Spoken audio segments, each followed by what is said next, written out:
It's time now for the political analysis of Fromm and Fuller. Al Fromm, former political advisor to President Bill Clinton, and Craig Fuller, former political advisor to both Ronald Reagan and George H.W. Bush. Good morning, fellows. We've been observing the 2020 election unfold since we started Fromm and Fuller 5 months ago. And it seems to me that our spy audience is ready for your predictions in advance of next Tuesday's vote. And let's start with the presidential race and perhaps provide us with a predicted winner, but with some insight into your logic or methodology and how you got to that answer. Al, can we start with you, please? I'm going to surprise people and say that I think Biden's going to win the election by I'd say a margin of 8 to 10 points. I'd say a 55% vote for Biden. I want to say that the only caveat I have on that prediction is there was a story that I just saw in the Washington Post this morning talking about how many mail ballots hadn't been returned, and sort of I worry about the sabotage by the post office. But if assuming that in the end it's a fair election, I think it'll be about an 8 to 10 point Biden win. How did I get to that? I think the most important number that told me that was, first of all, the race has been remarkably stable all year. I went back and looked at the 538 average polling average, and it was 8.8% Biden lead with a little bit over 50% on July 20th. Right before the debate, it was at 7. This morning, it was at 8.9, but Biden up at 51.8. The most important number to me is Trump's low ceiling. His approval rating basically has run in the low 40s to mid 40s, and he seems to have a ceiling of about 45 in any of the major polls. Last time he won with 46%. That won't do it this time because there aren't any third-party candidates to gobble up a lot of votes. As far as we can tell, the heavy early voting seems to reflect what has been said in the polls. Biden seems to have a substantial lead in a couple of states like Florida. It's declining a little bit as Trump voters start to go to the polls. But I just think it's going to be too big for Trump to cut on election day. The race, as I've said all year, has been a referendum on Trump. And as far as I can see, he's lost it on character. People don't think he's honest. He's lost it on performance, particularly his handling of the pandemic. He's lost it on policy. In some polls, he has a slight lead on the economy, but on every other major issue, including the dominant one, which is the virus, he's falling behind. He offers no vision at all for the future. Basically hadn't made an argument for why people should reelect him. He's just screaming and yelling about Biden. Also the fundamentals of the race, particularly this explosion of coronavirus in the last week, really cut against Trump. He has, as I said, he has no closing argument. I think he seems unhinged as he runs around the country making all these charges. He's tried all year to make it a race about Biden, and every argument has failed. He was Sleepy Joe. They've used Hunter. They've talked about socialism, corruption, you name it. He's charged it, and it hasn't worked. Now, some people are nervous on my side that we might have a repeat of 2016. But as I look at that, there are a number of reasons that I don't think it will happen. The first and most important reason is Biden is liked. There was a CNN poll that was released late last night that had Biden's favorable at 55-42 positive. Trump was, I think, 43 42 or 43 positive. So that, you know, it's clear that the attacks on Biden haven't worked. Last time Trump won this election, really among people who didn't like Hillary and didn't like Trump. I mean, Biden's 55-42 now. Hillary on election day last time was 43-53 negative. So that's it's almost a mirror opposite.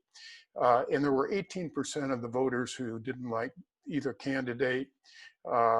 And Trump won them overwhelmingly, about 6-4, 57-40. This time, they're just 4% of the voters who don't like both candidates.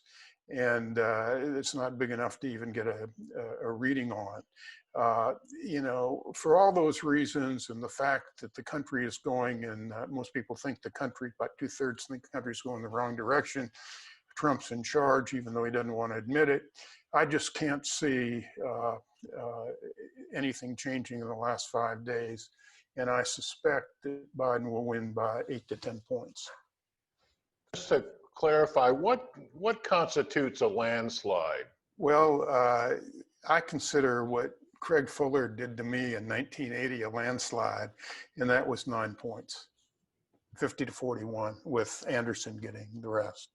Well, Craig, the White House announced that COVID was over, so I'm surprised that Al is so pessimistic about Trump's chances. What are your thoughts going into the last week? Yeah, I find little to disagree with respect to Al's analysis. I guess I look at it and think there's also going to be a pretty wide margin of victory for Biden, although it does come down to getting the vote out. I know one of the disappointments that I saw on my side years ago was Romney, who the Romney team went into 2012 believing they had won. People were talking about what positions they were going to get, only to find out they had a fairly massive computer failure and didn't get the vote out. And so I think that's about all that I could see Trump having left, which is why I think Trump is turned to a campaign totally focused on his base. He's there to energize them. He wants them to come to the polls. It looks and feels like this 70+ million vote that's now in is favors a Democrat, is largely a Democratic vote. But on the other hand, I know I have a whole lot of my friends who are not taking any chances, and they're voting early.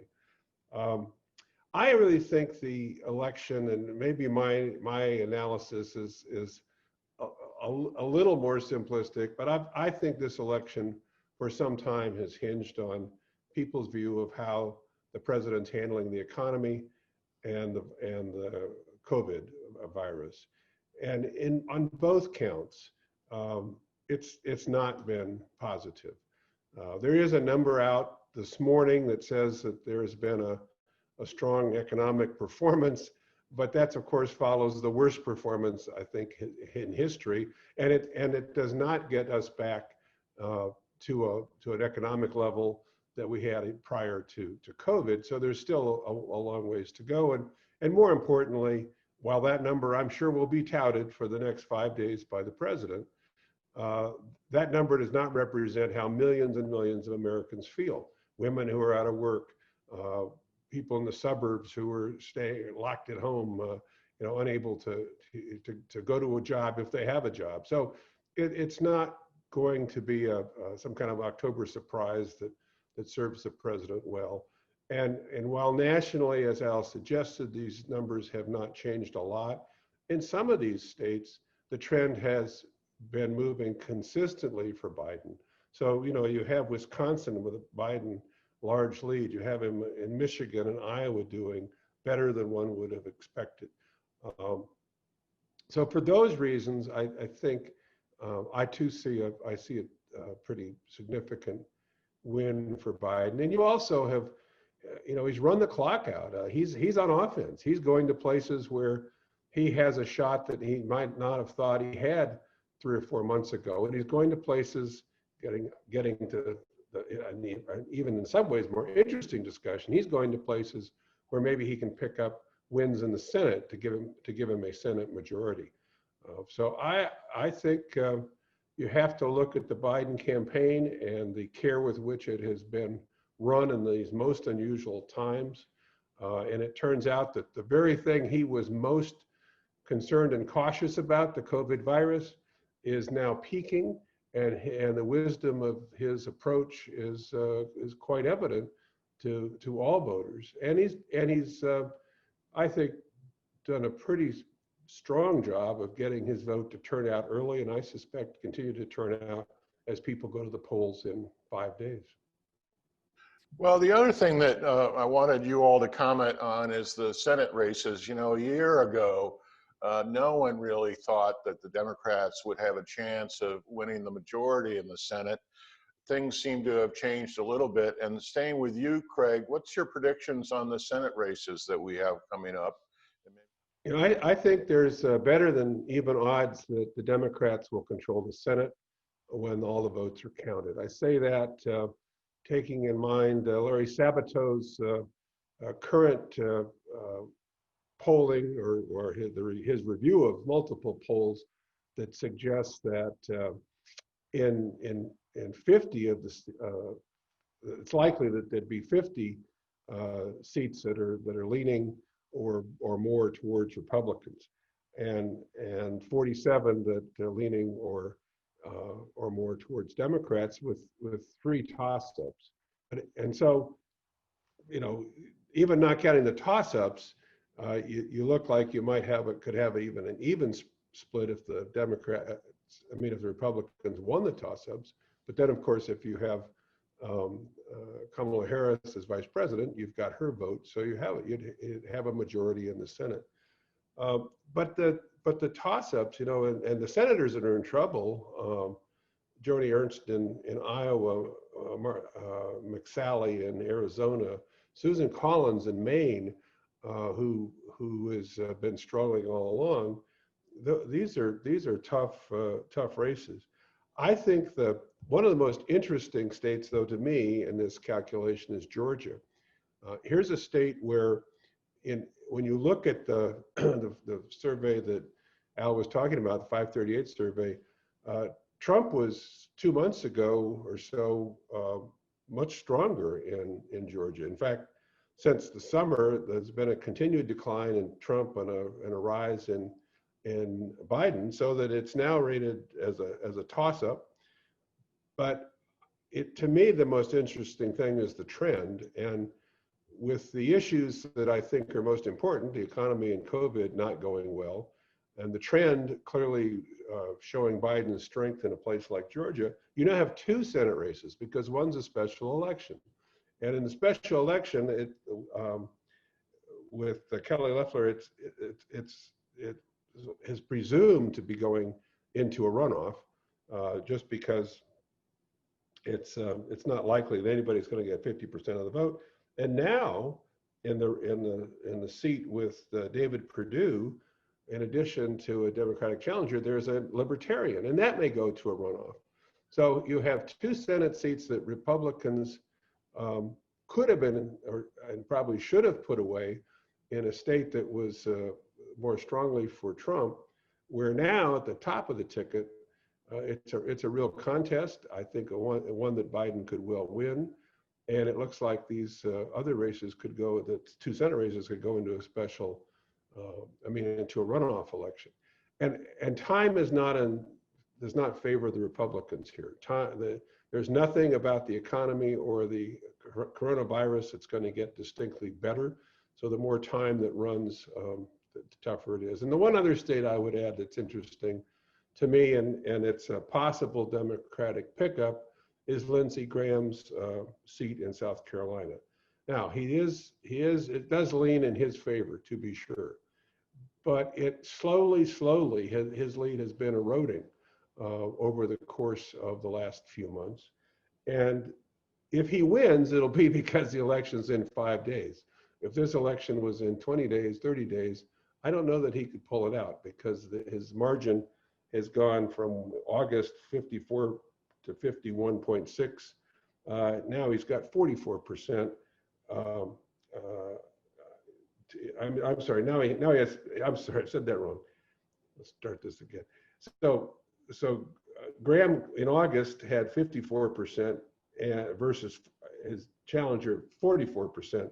Today he's down to 51.6. The challenger's up to 48.7, and it's trending against Graham. So I think Graham is in a difficult position. He may win because the election's in 5 days, but if it would go longer, I think he might lose. So I again, in all these close races, it looks to me like, for Republicans' sake, this election can come none too soon.